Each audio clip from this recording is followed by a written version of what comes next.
Movie के start में हमें पता चलता है कि ह्यूमन की वजह से अर्थ के प्लेनेट में काफी ज्यादा चेंजेस आए हुए हैं। साथ में पेंडिगल और वॉर्स और नेशनल डिजाइनर की वजह से अर्थ में रहना और भी ज्यादा डिफिकल्ट बन चुका है। फिर ज्यादा से ज्यादा इलाइट किस्म के लोगों ने इस अर्थ को छोड़ दिया और वो केपलर 20 प्लेनेट पे बसने लगे। वहाँ हेवी रेडिएशन की वजह से वो सब इनफर्टाइल हो गए, यानी कि उनके बच्चे पैदा नहीं हो सकते और जेनरेशन को आगे बढ़ाया नहीं जा सकता था। फिर ऑलमोस्ट 250 साल गुजरने के बाद केपलर पे रहने वाले लोग सभी प्लान बनाते कि हमें अर्थ पर वापस जाना चाहिए। हो सकता है कि वो अभी हैबिटेबल हो चुकी हो, इसीलिए वो लोग एक मिशन स्टार्ट कर देते हैं और इस प्रोजेक्ट को यूलाइसिस 1 का नाम दिया जाता है। और मिशन स्टार्ट होता है तो कुछ लोगों को नीचे अर्थ में भेजते हैं ताकि वो जाएं और वहां पर जाके देखें कि अर्थ अभी रहने के काबिल है या नहीं। लेकिन अर्थ पे पहुंचने के बाद उनका केपलर से राब्ता टूट जाता है। फिर काफी साल गुजरने के बाद वो लोग वापस केपलर पर नहीं गए।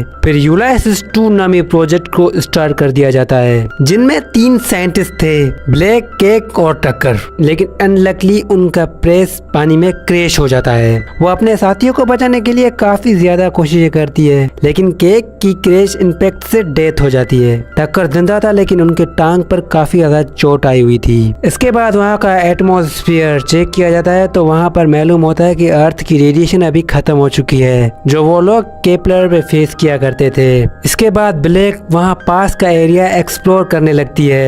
वो वहाँ अपने बायोमीटर से वाटर चेक करके तो वहाँ का पानी पीने के काबिल अभी हो चुका है। अगले सीन में हमें एक फिश दिखाई देती है। फिर वो उस फिश के लिए सैंपल निकालती है टेस्ट करने के लिए। फिर वो रिफ से उसे काट लेती है। फिर थोड़ी देर बाद ही वहाँ पर धुंध होने लगती है। ब्लैक टक्कर के साथ कांटेक्ट में था और वो ब्लैक को शटल में आने के लिए वापसी कहता है, लेकिन ब्लैक को कुछ भी धुंध की वजह से नजर नहीं आ रहा होता।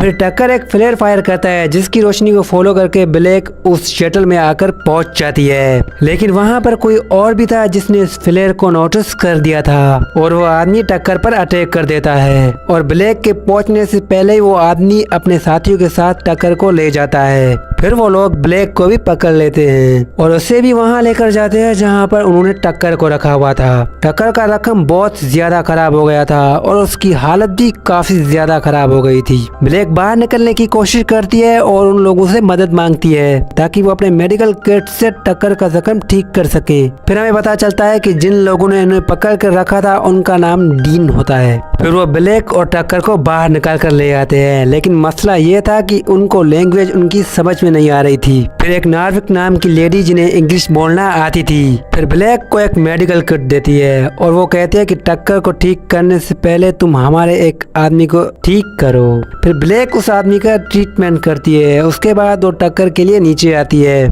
फिर टक्कर को इंजेक्शन लगाती है और उसे कहती है कि इन लोगों में मैंने काफी ज्यादा बच्चे देखे हैं, जिसका मतलब ये है कि यहाँ पर अभी जनरेशन बनाई जा सकती है। फिर टक्कर ब्लैक को कहता है कि मेरे बॉडी से काफी ज्यादा ब्लड निकल चुका है और अब मैं आप पे बोझ नहीं बनना चाहता। ये कहने के बाद वो एक सुसाइड मेडिसिन खा लेता है जिसकी वजह से उसकी डेथ हो जाती है, क्योंकि वो ब्लैक के काम में हेल्डर नहीं बनना चाहता था। फिर हमें ये पता चलता था कि यूलाइसिस 1 प्रोजेक्ट में टक्कर का फादर भी था और अर्थ पे आने की उनकी सबसे बड़ी वजह ये थी कि वो अपने फादर को ढूंढे। जब वो अपने फादर के साथ अर्थ पे रहती थी तो उनका फादर उन्हें अर्थ की कहानियां सुनाता था। उसका फादर उसे कहता था कि जब मैं छोटा था तो हम भी बहुत सारे लोग थे जो केपलर में रहने गए थे और ब्लैक ये सब बातें इमेजिन कर रही थी। तभी ब्लैक के ऊपर कुछ चिल्ड्रन आ जाते हैं जो ब्लैक की तरफ पानी फेंकते हैं और वो बच्चे ब्लैक के ऊपर काफी ज्यादा हंसते हैं। और वहाँ पे एक माइला नाम की लड़की होती है जो ब्लैक से बात करना चाहती है, लेकिन प्रॉब्लम ये थी कि ब्लैक की जो लैंग्वेज थी वो उस माइला लड़की को समझ नहीं आ रही थी। फिर ब्लैक माइला को लिखकर समझाती है कि मैं एक दूसरे प्लेनेट से यहाँ पर आई हूँ। फिर उसके बाद उसे रिक्वेस्ट करती है प्लीज मुझे तुम अपना रेड बॉक्स ढूंढ के दो। फिर कुछ देर बाद ब्लैक को बाहर से चीखों की आवाजें सुनाई देती है। फिर कुछ बच्चे ब्लैक के पास नीचे छुपने के लिए अंदर आते हैं। फिर वो नीचे एक हॉल से देखती है कि डीमेट्स पर कुछ लोगों ने अटैक कर दिया था फिर उसके बाद वो महिला को देखती है जिसके हाथ में रेड बॉक्स था, लेकिन नीचे बच्चे आए हुए थे, वो काफी ज्यादा डरे हुए थे। अगले सीन में हमें देखा जाता है कि नार्विक अभी बाहर आई हुई थी और वो उन सभी को कहते हैं कि अभी बाहर आ जाओ, अभी हालात जो है ना संभल गए हैं। और नार्विक माया को रोने लगी क्योंकि वो उनकी बेटी थी। वो उसे बहुत ज्यादा ढूंढती है लेकिन वो उन्हें यहाँ पर नहीं मिलती। दरअसल जिन लोगों ने इन पर अटैक किया था वो माया को अपने साथ लेकर चले गए। फिर नार्विक माया को ढूंढने के लिए निकल जाती है और ब्लैक भी उनके पीछे आ रही होती है। और थोड़ा ही आगे जाने के बाद वो लोग उन्हें दिख जाते हैं और वो लोग जो कैदियों को लेकर आए थे उन्हें बोट में बिठा रहे थे।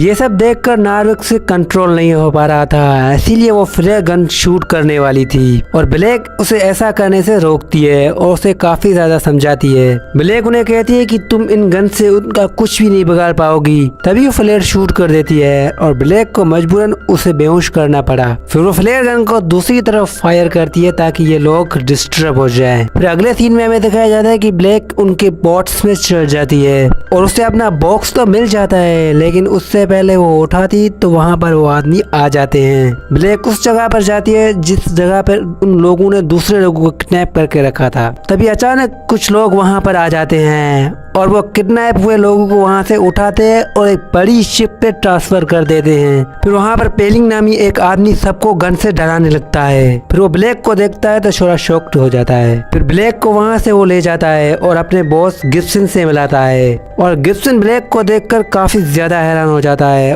और ब्लैक को कहता है कि मैं भी यूनाइसिस 1 मिशन में यहाँ पर आया था। और वो ब्लैक को ये भी कहता है कि मैं तुम्हें पहचानता हूँ, तुम उस वक्त काफी ज्यादा छोटी थी और मैं यहाँ पर तुम्हारे फादर के साथ आया था और वो बहुत अच्छा आदमी था। और वहाँ पर हम मेल नाम के बच्चे को देखते हैं और गिब्सन कहता है कि मैंने इसे अडॉप्ट किया था। फिर ब्लैक से गिब्सन कहता है कि तुम्हारे बाकी के लोग कहाँ हैं, तो वो उसे बताती कि वो मर गए हैं और मेरा केपलर से कॉन्टेक्ट भी खत्म हो गया है क्योंकि स्पेस काफी ज्यादा डैमेज हो गया है। फिर वो कहते हैं कि मुझे रेड बुल की नीड है, वो मुझे मिल जाती तो मेरा काम आसान हो जाता और वो मेरे बॉक्स में पड़ी हुई है और मेरा बॉक्स तुम्हारे आदमियों के पास है। अगर वो मुझे मिल जाती तो हमें यूनाइसिस 1 की जो मशीन है वहाँ पे ट्रांजिशन चाहिए होगी। अब गिब्सन उन्हें कहता है कि यूनाइसिस तो पूरी तरह से टूट चुका है। फिर वो वहाँ पर उनको उनके फादर के बारे में बताने लगे। वो कहता था कि तुम्हारे फादर यहाँ पर एक मर्ज में जाकर रहे थे। फिर उन्होंने केपलर से कांटेक्ट करने की कोशिश की, वो बात केपलर को पसंद नहीं आई। फिर उन्होंने तुम्हारे फादर के साथ बगावत कर दी और तुम्हारे फादर की जो स्पेसशिप थी वो भी उन्होंने तोड़ दी, तुम्हारे फादर को भी उन्होंने मार दिया।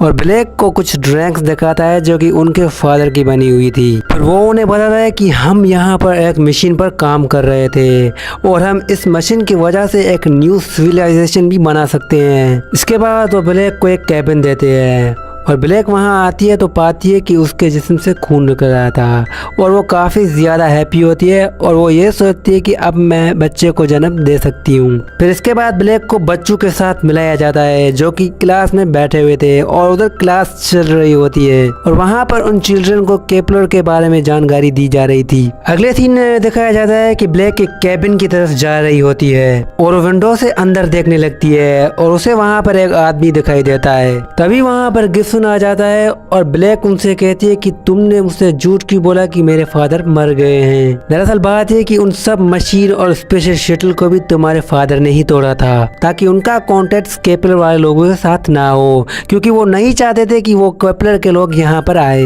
फिर ये बातें जानने के लिए ब्लैक कैबिन के अंदर जाती है क्योंकि उनको पता चल गया था कि ये मेरे फादर ही है जो अंदर बैठे हुए हैं। फिर वो उन्हें हक कर लेती है। उसके बाद ब्लैक अपने पापा को कहती है कि तुमने क्यों मुझे केपलर पे अकेला छोड़ दिया। फिर ब्लैक का पापा कहता है कि मैंने उन लोगों को इसलिए यहाँ पर आने नहीं दिया क्योंकि यहाँ के लोग काफ़ी ज़्यादा खतरनाक होते हैं और इन दोनों कौमों के आपस में फाइट हो जाती, इसीलिए मैंने मशीनें अपने हाथों से खुद तोड़ी थी ताकि यहाँ पर केपलर के 1 पीपल्स भी नहीं एंटर हो सके। ये सब ब्लैक सुनकर काफ़ी ज़्यादा गुस्सा हो जाती है। फिर वो वहाँ से चली जाती है। इसके बाद गिब्सन ब्लैक के पास आता है। फिर गिब्सन ब्लैक को कहता है कि जिस जगह तुम्हारे स्पेस शॉन क्रैश हुई थी उस जगह पर एक वेदर कैंटर है जिसको वहाँ पर एक बायोमेट्रिक मशीन के साथ कनेक्ट कर दिया जाए तो केपलर वाले लोगों से हमारा राब्ता हो सकता है। अगले सीन में दिखाया जाता है कि ब्लैक वहाँ से निकल जाती है और माया को ढूंढने यहाँ पर आती है। तो यहाँ पर उन्हें माया मिल जाती है, साथ में कुछ और लड़कियां भी उन्हें यहाँ मिल जाती है। तभी वहाँ पर गिब्सन के लोग आते हैं और नार्विक को पकड़ लेते हैं। फिर ब्लैक गिब्सन से पूछती है कि तुमने क्यों मर्स के बच्चे को किडनैप करके यहाँ पर रखा हुआ है। फिर वो कहता है कि केपलर से आने वाले लोगों को तकरीबन 8 साल का टाइम लगेगा अर्थ पर पहुंचने में, और वहां पर जितने भी फीमेल्स हैं उनकी एज है 35 ईयर तक, और वो यहां पर पहुंचने तक अनफर्टाइल हो जाएंगी। मैं इस बच्चियों को यहां पर इसलिए रख रहा हूं जब तक केपलर के लोग यहां पर आए तो ये बच्चियां बड़ी हो जाए, ताकि जेनरेशन को आगे बढ़ाया जाए। ब्लैक ये सब बातें सुनती है तो उन्हें काफी ज्यादा गुस्सा आता है और गिब्सन को कहती है कि बहुत हो गया, अब तुम इसे रोक दो। वो इस बात को नेक्स्ट कर देता है और कहता है कि तुम्हारा बायोमेट्रिक आ गया है और तुम जल्दी जाकर वहां पर इसे कनेक्ट कर दो वेदर काउंटर पे, ताकि हमारा राब्ता केपलर के लोगों से हो सके। तभी वो सब निकलते हैं वहां के लिए और गिब्सन अपने आदमी को ये कहता है कि इस ब्लैक पर नजर रखना। फिर ब्लैक अपने कैबिन में आती है तो देखती है कि वहां पे माइला छुपी हुई थी। वहां पे वो आदमी भी उसके पीछे ही आ जाता है। उसे लगता है कि यहाँ पर ब्लैक सिर्फ अकेली ही है। फिर वो ब्लैक के साथ जबरदस्ती करने लगता है और ब्लैक उसे काफी ज्यादा मारती है। फिर माइला को लेकर नार्विक के पास जाती है और बाकी सभी बच्चों को लेकर वहाँ से निकल जाती है। अब सारे मर्स मिलकर शिफ्ट पर अटैक कर देते हैं और ब्लैक अपने फादर के पास जाती है और उन्हें सारी डिटेल्स बता देती है। फिर वो विंडो से देखती है कि गिब्सन अपनी फैमिली से वेदर स्टेशन के लिए जा रहा था। फिर ब्लैक का फादर उसे कहता है कि हमें उसे ऐसा करने से रोकना होगा। अगर केपलर्स के लोग यहाँ पर आए फिर मर्स के लोगों को वो अपना गुनाह मना देंगे। अगले सीन में दिखाया जाता है कि गिब्सन उस सैंपल को सिग्नल के लिए केपलर की तरफ भेज रहा था। फिर ब्लैक गिब्सन को कहती है कि अगर तुमने ऐसा नहीं किया तो मैं तुम्हें गन से अटैक कर दूंगी। तभी गिब्सन कहता है कि तुमने अगर अटैक मुझे किया तो मैं इस बच्चे के ऊपर अटैक कर दूंगा। तभी एक औरत ब्लैक को कहती है कि ये तुम्हारा भाई है। तभी गिब्सन उसे शूट कर देता है। फिर ब्लैक अपनी गन नीचे छोड़ देती है और हैंड्स ऊपर कर देती है ताकि गिब्सन उसके भाई को ना हर्ट कर दे। फिर गिब्सन केपलर को मैसेज सेंड करने ही वाला था तभी ब्लैक उसे पानी में ले जाती है और ये दोनों पानी के नीचे चले जाते हैं और ब्लैक पानी में उसे गर्दन से पकड़ती है जिसकी वजह से उसकी डेथ हो जाती है। फिर अगले सीन में दिखाया था कि ब्लैक सभी लोगों को लेकर शिप में चल जाती है और उसका भाई भी छोटा होता है और ये सब आपस में बातें कर रहे होते हैं और इस जगह पर इस मूवी का एंड हो जाता है।